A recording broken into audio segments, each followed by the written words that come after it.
guys, jadi materi yang akan kita bahas kali ini yaitu kritik sastra dan esai. Poin-poin yang akan kita bahas yaitu yang pertama, pengertian, yang kedua struktur, yang ketiga perbedaan, yang keempat persamaan, dan yang terakhir kaidah kebahasaan. Oke, yang pertama kita akan masuk ke pengertian dari kritik sastra dan esai. Kritik sastra yaitu analisis terhadap suatu karya sastra untuk mengamati atau menilai baik dan buruknya suatu karya secara objektif. Kalau esai adalah karangan singkat yang membahas suatu masalah dari sudut pandang pribadi penulisnya. Yang kedua, struktur. Kalian udah pada tahu belum nih struktur dari kritik dan esai? Struktur dari kritik sastra yaitu yang pertama pernyataan pendapat, yang kedua argumentasi, dan yang ketiga penegasan ulang. Pernyataan pendapat berisi pendapat hasil penilaian terhadap sebuah karya. Argumentasi disajikan berupa data-data objektif dalam karya serta alasan yang logis. Penegasan ulangnya berupa ringkasan atau pengulangan kembali tesis dalam kalimat yang berbeda. Tidak jauh berbeda dalam struktur esai, pendapat atau tesis menyajikan pandangan penulis terhadap objek atau fenomena yang disoroti. Argumentasinya disajikan berupa alasan yang logis serta bersifat subjektif. Penegasan ulang dalam esai berupa ringkasan atau pengulangan kembali hal yang sudah disampaikan dan menjadi penegasan dari bagian argumentasi. Perbedaan kritik sastra dan esai. Selanjutnya, mari kita bahas perbedaan kritik sastra dan esai. Yang pertama, objek kajian kritik sastra berupa karya seni, sastra atau film, sedangkan objek kajian esai berupa karya dan fenomena. Yang kedua, pada kritik sastra terdapat deskripsi berupa ringkasan atau sinopsis, sedangkan pada esai tidak ada ringkasan atau sinopsis karya. Yang ketiga, pada kritik sastra data yang disajikan bersifat objektif, sedangkan pada esai tidak selalu membutuhkan data. Yang keempat, pada kritik sastra, penilaian sering menggunakan kajian teori yang sudah mapan, sedangkan pada esai, kajian dilakukan secara subjektif berdasarkan pendapat penulis esai. Yang kelima, pada kritik sastra, penilaian dilakukan secara objektif dengan data dan alasan logis, sedangkan pada esai, hampir tidak pernah mencantumkan kajian teori. Yang keenam dan terakhir, pada kritik sastra, pembahasan terhadap karya secara utuh dan menyeluruh, sedangkan pada esai, pembahasan karya hanya pada aspek yang menarik bagi penulis. Selanjutnya yaitu ada persamaan kritik sastra dan esai. Persamaannya yaitu terletak pada kaidah kebahasaannya. Secara garis besar, kritik sastra dan esai menggunakan konjungsi dan adverbia frekuentatif. Nah, mungkin beberapa dari teman-teman ada yang belum tahu nih, konjungsi itu apa sih? Konjungsi merupakan kata sambung yang digunakan untuk menghubungkan antara kata dalam sebuah kalimat. Konjungsi juga bisa digunakan untuk menghubungkan antar kalimat dalam sebuah paragraf. Misalnya, yaitu ada dan, atau, sedangkan, karena tetapi, tidak hanya, kemudian, dan masih banyak lagi deh. Nah, ini ada penggunaan konjungsi dalam sastra. Sang Pemimpi adalah judul yang tepat untuk novel ini karena memang kisah yang disajikan membuat pembaca yakin akan kekuatan mimpi. Tentunya, dengan cinta, pengorbanan, dan rahmat Tuhan, kita akan dapat mewujudkan mimpi yang kita miliki. Penggunaan konjungsi dalam teks ini yaitu pada kata karena. Betul sekali. Nah, selanjutnya ada penggunaan konjungsi dalam esai. Walaupun demikian, kita tidak menampik bahwa media sosial pun memiliki dampak positif.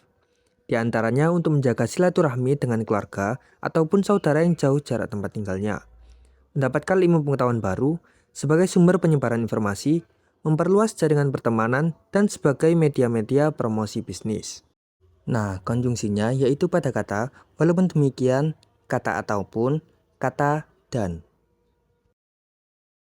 Nah, persamaan yang kedua yaitu ada adverbia frekuentatif. Adverbia atau adverb adalah kata keterangan.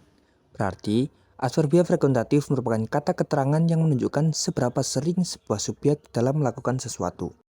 Contoh katanya yaitu ada sering, jarang, kadang-kadang, selalu, dan lain-lain. Nah, di sini ada contoh penggunaan adverbia frekuentatif dalam sastra. Pembaca diajarkan agar menjadi orang yang senantiasa bersyukur. Walaupun di tengah kekurangan, jangan mengeluh dan selalu berusaha serta berdoa. Nah, kata yang menunjukkan sebagai adverbia frekuentatif yaitu ada pada kata selalu. Selanjutnya yaitu ada contoh penggunaan adverbia frekuentatif dalam esai. Remaja yang tentunya masih dalam usia belajar, sering terganggu waktu belajarnya. Ditambah lagi, sebaran informasi melalui media sosial dapat membentuk opini di kalangan remaja. Nah, contoh kata adverbia frekuentatifnya yaitu ada pada kata sering. Halo semuanya, kita akan lanjut di kaidah kebahasaan. Yang pertama, kita akan bahas tentang pernyataan persuasif. Pernyataan persuasif pada teks berbentuk kritik sastra dan esai.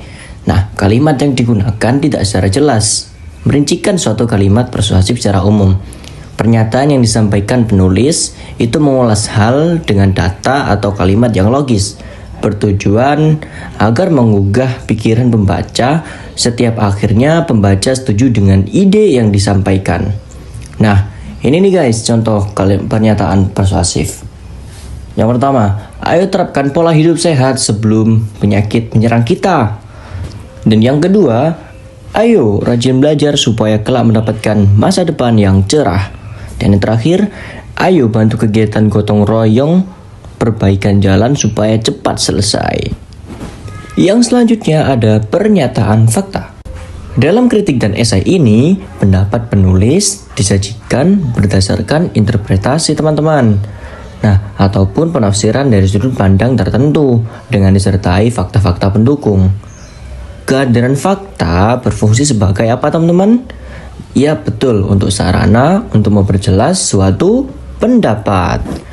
Nah, apa sih pernyataan fakta itu? Gimana contohnya kak? Nah, ini kakak kasih contoh. Yang pertama, ada Jokowi adalah Presiden Republik Indonesia. Yang kedua ada Jakarta merupakan ibu kota negara Indonesia. Namun 2024 ini kemungkinan ibu kota akan dipindahkan ke Kalimantan, yaitu IKN teman-teman. Selanjutnya ada pernyataan menilai. Pernyataan yang bersifat menilai atau mengomentari sangat diperlukan teman-teman.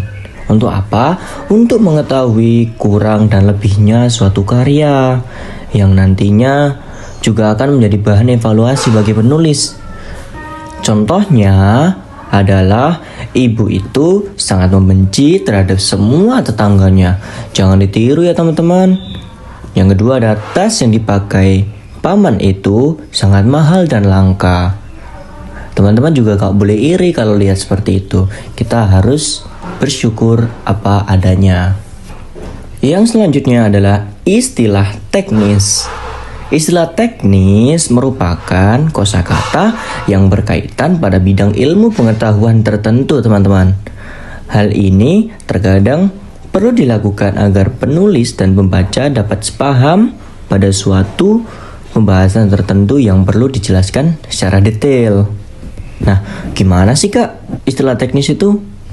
Nah, ini ada beberapa contoh.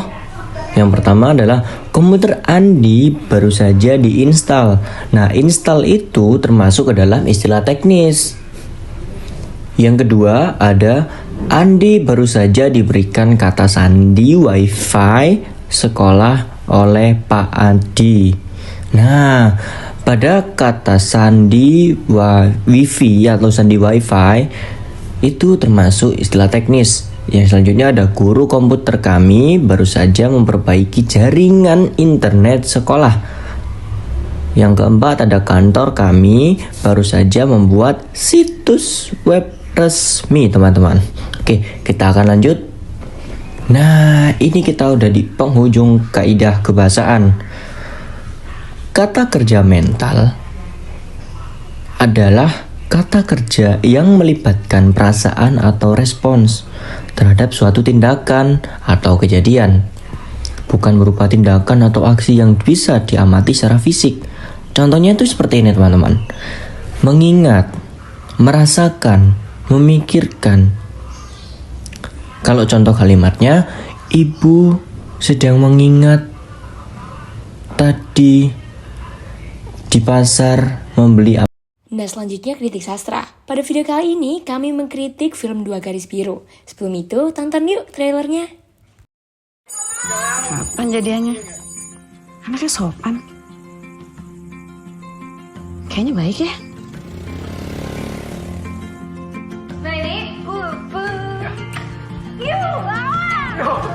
Majuan. Aku post di IG ya. Jangan dong. Bim. Saya akan tanggung jawab. Kamu mau tanggung jawab kan? Iya kan? Mulai hari ini. Tahu gak sih lo? Lo tau gak sih kalau lo tuh goblok namanya?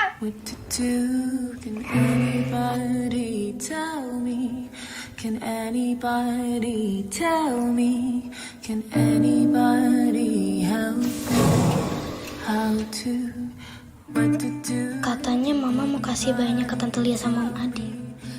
Soalnya mama gak yakin lo bisa ngurus. Gimana kalau nanti anaknya panggil kamu Om, Dara dipanggil Tante? Gak bisa mereka begitu aja seenak-enaknya. Jadi, kehamilan di usia Dara ini resikonya sangat tinggi. Tubuhnya Dara itu belum siap. Aku serius, Ra.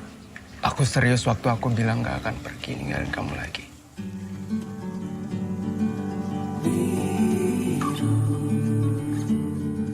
Dara kayaknya ragu. Coba kamu ngomong sama dia. Ini demi anak kamu juga.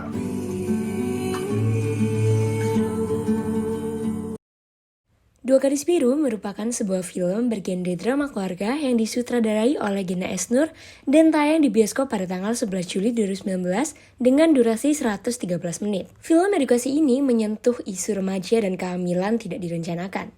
Film Dua Garis Biru menceritakan betapa pentingnya pengetahuan remaja akan pendidikan seks, terutama bahayanya akan seks bebas. Tak hanya itu saja, film ini juga menjelaskan realitas pernikahan dini yang masih dianggap tabu oleh sebagian masyarakat Indonesia. Kisah ini adalah kisah dua remaja, Bima dan Dara, yang sedang jatuh cinta. Bima merupakan siswa baik hati namun memiliki prestasi yang biasa saja. Berbeda dengan Dara, dia merupakan siswa yang pintar. Namun, dalam perjalanan cinta tersebut, mereka telah melakukan kesalahan melewati batas yang mengakibatkan Dara hamil. Hal tersebut membuat mereka berdua dihantui oleh rasa takut dan Bima berniat untuk menggugurkan kandungan Dara. Tetapi, Dara menolak. Mereka berusaha menyembunyikan kehamilan Dara, tetapi akhirnya orang tua mereka pun mengetahui sehingga menimbulkan konflik. Film ini sangat diminati oleh masyarakat, khususnya remaja. Apalagi film tersebut diperankan oleh bintang-bintang ternama seperti Angga Yunanda yang berperan sebagai Bima, Adisti Zara yang berperan sebagai Dara, Rachel Amanda yang berperan sebagai Dewi, Lulu Tobing yang berperan sebagai Ibu Dara, Dwi Sasona yang berperan sebagai Ayah Dara, dan banyak lagi pemeran lainnya. Secara umum, akting para pemain dalam Dua Garis Biru mendapatkan pujian. Mereka berhasil menyampaikan emosi dan konflik dengan baik, terutama mengingat tema yang cukup serius. Dalam hal moral, film ini menyoroti nilai-nilai seperti tanggung jawab, keberanian menghadapi konsekuensi, dan dukungan keluarga. Meskipun beberapa kritik terhadap penanganan moralitas dalam film, namun usaha untuk menyampaikan pesan moral tampaknya terlihat. Namun di balik film yang cukup tabu di mata masyarakat, film tersebut mendapatkan respon positif karena pada dasarnya memberikan peringatan bahwasannya pernikahan dini tidak disarankan. Dan kebanyakan hal tersebut terkait dengan kenikmatan sesaat. Walaupun begitu, tetap saja pada awal kemunculan film ini sempat dipenuhi oleh pro dan kontra. Hal ini terjadi karena isu yang diangkat pada film ini masih dianggap cukup sensitif. Apalagi pada saat adegan Bima dan Dara melakukan kegiatan yang seharusnya tidak boleh dilakukan oleh orang yang belum memiliki status ikatan pernikahan. Dan setelah Dara ketahuan hamil di luar nikah, ia pun langsung dikeluarkan dari sekolah. Sedangkan Bima masih diperbolehkan untuk sekolah. Kepala sekolah mengeluarkan Dara dari sekolah karena ia khawatir Dara tidak dapat menanggung beban moralnya. Padahal baik Dara maupun Bima sama-sama masih membutuhkan pendidikan untuk masa depan mereka. Hal inilah yang merupakan salah satu penyebab pro dan kontra pada film tersebut. Padahal, pernikahan di usia dini dengan kasus seperti ini tidak sedikit terjadi di Indonesia. Lagi pula, kehamilan yang tidak direncanakan pun berdampak pada kondisi kesehatan mental remaja dan menjadi tantangan tersendiri bagi para ibu muda, seperti akan mengalami baby blues, depresi, serangan panik, dan juga gangguan kecemasan. Film ini patut ditonton untuk remaja dengan pengawasan orang tua meski masih dianggap tabu, sehingga nantinya membuat orang tua lebih memahami betapa pentingnya menjadi orang tua. Film ini juga mengingatkan kepada orang tua bahwasanya kenakalan remaja itu sangatlah berbahaya. Para remaja haruslah diberikan pengetahuan terhadap pendidikan seks. Dengan adanya film ini dapat membantu mengedukasi para remaja di Indonesia dan membuktikan kepada remaja bahwa tindakan penyimpangan dapat berakibat fatal pada diri mereka sendiri.